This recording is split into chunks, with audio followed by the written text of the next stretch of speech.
Oh! People are like, who is this person? What did they do? I started at LucasArts in 1990. Every game through Grim Fandango. So that's not just Tim's games, but every game at LucasArts. Sam & Max was the first one that I was super, super, like, you know, involved with. And film stuff, like lots and lots of film stuff through Skywalker, like Minority Report and AI and Zodiac and the prequels and all kinds of stuff for THQ, all kinds of stuff for EA, like James Bond stuff, Lord of the Rings stuff, Psychonauts and Brutal Legend, Entrenched, and what else? Once Upon a Monster. That was amazing to be able to cast Muppets. Like, how much did I freaking cry my little eyes out when I got that job? You know what I mean? Like, how humbling is that to be in the studio and have fucking Grover. So yeah, so that's amazing. I mean, starting in games, like the first game that I ever made, I had a pet computer, and I wrote it in BASIC, and we saved them on cassette tapes. And then I was at college, and then I had 2 weeks before I was going to go back, and I wanted to make some money in that 2-week temp job, and I didn't know what it was, and it ended up that it was at LucasArts. I didn't know that it was that, and then they gave me the address, and I was like, aha, Kerner, because they had just moved from the Sable House up at the ranch. And then I walked in the door, and I was like, ah, game's awesome. And then after the end of 2 weeks, David Fox, who was my boss, was like, you should stay if you want. And I was like, okay. And then I stayed. So people will come to me, either they'll come to me with nothing, and they'll say, I don't know, I want to make a game, and I think it's about badgers, and I think the badgers want to have tea, and then I think they're going to run into a spaceship. And I'm like, okay. Let's talk about the relationship with your badgers, and who are your badgers? Do you have a mom badger and you have a baby badger?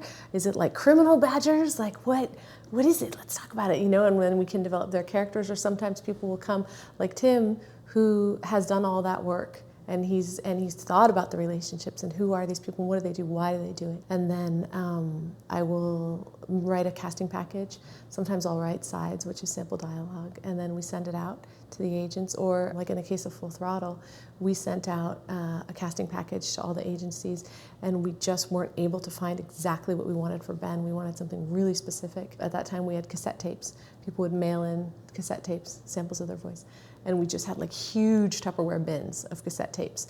So I was like, I am going to listen to every single one of these, because you know, like, I'm a perfectionist. So we found this man, Roy Conrad, who was in Sacramento, and he was perfect, and we were like, oh God, we love him, you know. And then he came in, and he was Ben. The process of casting, the process of thinking about characters, the process of thinking about relationships and storytelling, that's always a consistent thing, you know. And that's a consistent thing from when we were around the campfire, right, like the theoretical caveman campfire, to now. What's meaningful and what's powerful and what people want to experience and what people want to learn from is relationships. I think that people didn't think that it mattered. I think that people didn't think that the players cared. And it was just like, oh shit, we need to put voice in games because they're putting that on the back of the box. You know what I mean? Like there was a point in time like Wing Commander, like 60,000 fully voiced lines. And like we would put that on the back of our boxes too at LucasArts, like, you know, X-Wing, like 50,000 fully voiced lines, you know? And so people were just, oh, well, it's gotta have voice in it.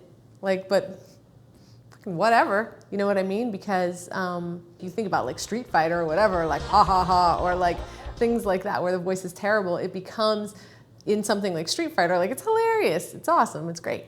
Because there's so much like really funny YouTube videos that like shame people for their terrible voice. You know, I think, I mean, there's sort of like a romance and nostalgia for like really, really, really bad voice, like, you know, the Mega Man Super Mix, and they have that for voice as well, which is hilarious. You must recover all the energy immediately, Mega Man. But where is Dr. Wily? That's a good question. We may be able to locate another energy emission from the radar room. When we find that meteor, we'll find Dr. Wily. You know, it's recognizing that the power of human performance enhances the game is something for other companies relatively recent. I mean, there have been people who have been trying to fight that battle for years. And there have been people who have done good work at other publishers, really good, powerful, important, interesting work, like Last of Us, like, these games that are really successful, that are super hardcore with performance, BioShock. I think it's a reflection that you have these huge publishers who are saying, like, look, we really want to do this. I wouldn't dog other people and say, like, oh, it's because they're jerks or they're idiots or they don't care or whatever. I think it's a compilation of factors where it just wasn't important at that time. It doesn't mean that they're jerks. The problem, I think, is there are people who are looking at games, like they may not actually play games, but then they feel like games are a good place to tell a story. I don't know how to make a game, and I don't play games, and I don't know anything about games, but I watch movies, so I'm going to try to tell a story through a game because I don't have the budget to make a movie or something like that. And that's kind of where, like, ooh, things start to get, really weird. Like, you want to make a cake, but out of spinach, and you're like, I don't know, maybe you could have it could be good. It could be like a delicious thing, but, people dog Lucas for a lot of things, but there is and always has been and always was a commitment to detail on every level. I mean, everything. You go to Skywalker Ranch, there's no piece of wood in the main house that wasn't hand-milled on site. And that's just, we were so lucky that we had that commitment to that. And I think that people who didn't have that commitment to that, it wasn't out of maliciousness, it was just that it didn't seem significant. So I got to LucasArts, and it was like, okay, well, what's coming out? What's the thing? What can I, like, go into the test pit and play? Like, oh, I'm super excited. Oh boy, oh boy, oh boy. Like, what can I comment on? Oh, well, we have this version of Monkey Island. It's not final, so we want your comments on it. Okay, great. So, I played Monkey Island, and then the screen comes up. Turn off your computer and go to sleep. And they know it's 3 or 4 o'clock in the morning, and I'm still there at work. Like I don't have a car. The last bus is gone. I'm gonna walk home, and they know. And it's like, oh, this is my home.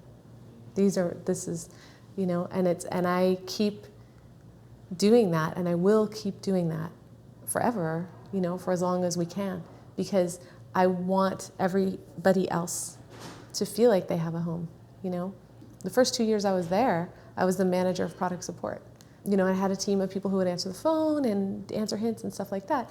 And then I would get the people who were, like, so frustrated, like either little kids who were too afraid to talk on the phone, or guys who were in their, like, 80s who had been in World War II, who were playing a flight sim, who had just gotten their computer, and they were, like, super angry, and whatever the story is. And I have still boxes of paper letters from people, and, like, people write to me on Facebook. One guy in particular, he's like, he was gay, and I knew it from what he said.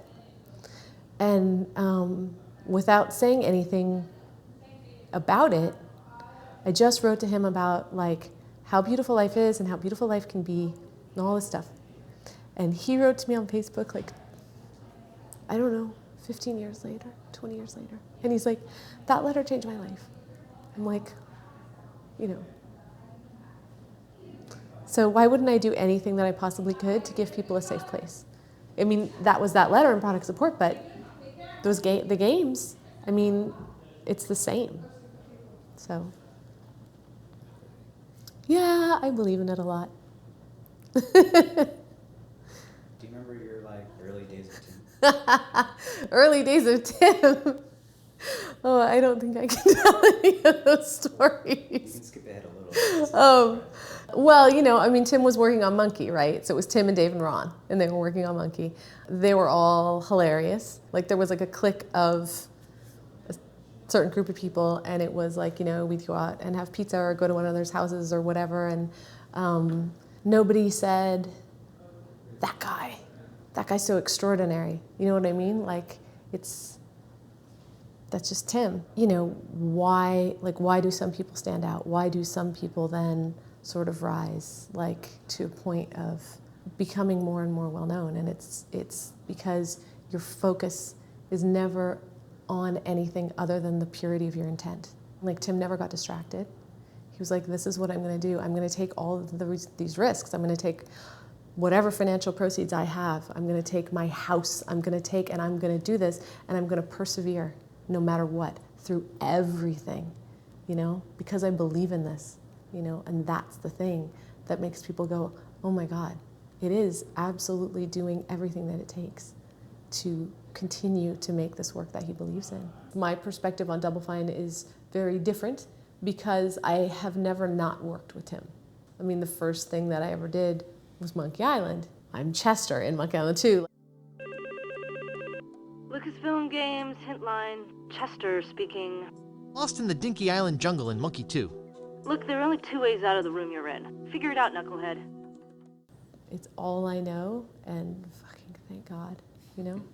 When Ubisoft was like, oh, hey, would you ever come and like run our thing? I was like, the first question that I asked was, what will be the situation with Double Fine?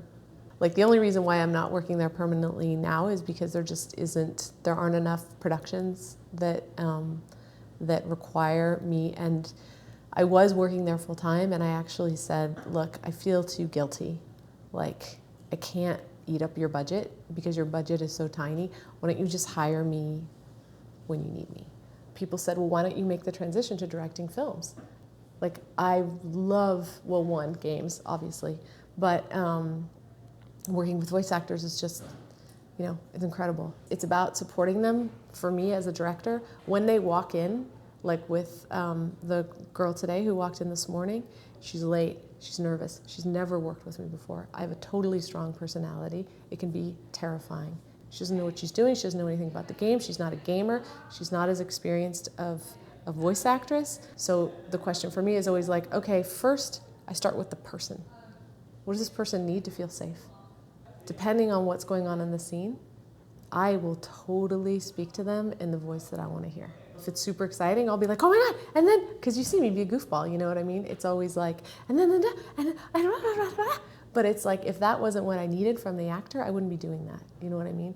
So that's why when I speak to her, I'm always like, and it's super atmospheric, and it's super slow, you know what I mean? Like, are you Bob Ross, who's like, you know, the painter guy, who's like, oh, happy, fluffy little clouds. You have to be whatever the thing is, because you have to be it first. This is like what I always say about the dogs, like that you're the sled dogs going across the ice. So you're the first dog across the ice. You're not the boss dog at the back who's like, hey, suckers, you know, go cross that ice, see if it's safe. You're the dog that's saying, I'm gonna go across this ice first. I'm putting my life at risk for you. I can tell that it's thick enough, and I promise you that it's safe. And the actors are like, oh shit, okay. Do you know what I mean? So if I'm total fucking goofball, whatever, blah, blah, blah, they know nobody's gonna judge me for being that way. Because geez, if the director's being a goofball, it's okay for me to be a goofball. Say you cast a person you believed in and they're not working out. How does that feel? Terrible. Oh my God, it's super stressful. Sometimes I'll cast people because they're new and there's a possibility of something really exciting happening. I do so many titles and I work with so many people that it's really easy to just be like, okay, great, this person, done. But then you get every game that sounds the same and you never get anything new and you never have any new discoveries. So there's a risk when you hire someone with whom you haven't worked in the past and you look at their IMDb and you kind of listen to their demo and you're like, you know, there's some potential there. And with a bunch of those people, we've hit super crazy home runs. You know, like I was telling you about some of the people that we worked with in the early 90s who are now like, whoa, super famous and whatever. But it doesn't work out with every single person. They're just not there yet, or they might not understand games, or it might be, you know, or it could be me. Part of the reason why I get really stressed out and like, oh my God, fuck, is because I'm like, fuck, I can't save this. Do you know what I mean, right? It's like the doctor and the patient's on the table and the patient's bleeding out and you're like, I don't have enough stitches. I am a fucking failure, you know, because I can't fix this. And there's a point where it's like, you just have to let it go. There's nothing you can do. You bet on it. Either it's gonna work out or it's not gonna work out. And you do everything you possibly can, but it's like, there's that point where it's like, you have to totally release control. It's not about my ego of, oh, I'm gonna save this person because I'm such an awesome director and look at me, I'm gonna pull this out of them. Like, that is the path to fucking doom and despair and awfulness. You have to let it go. And then support that person the best you possibly can. Is there something in Broken Age like that you're keeping in the back of your mind at all times? I'm thinking always, all the time, of everything. Like, which sounds, I mean, it's probably not a satisfying answer for you, but it's the truth. I'm always thinking about what's everybody's relationship. There's just Lavina and there's Rommel. But like, for me, I'm imagining like the conversation that they had 30 years ago when they were arguing about Mog Chothra.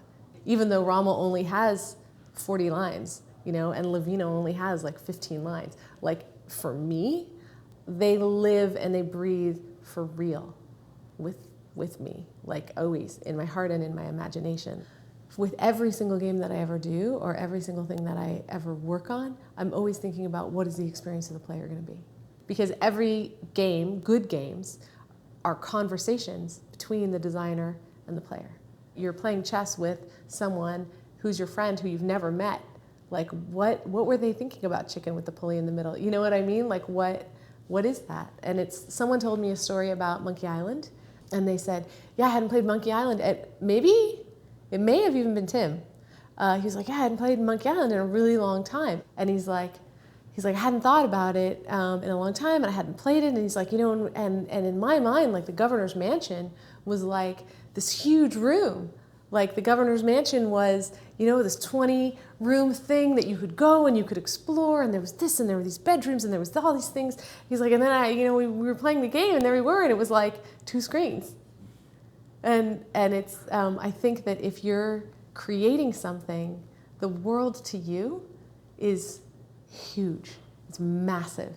And it has to be, because you're having a conversation with the player. You want that world to be as massive and as real for them as possible.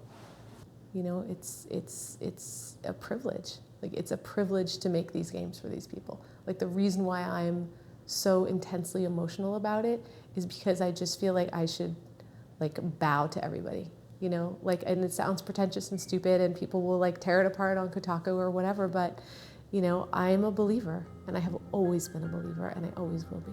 Like, unapologetically.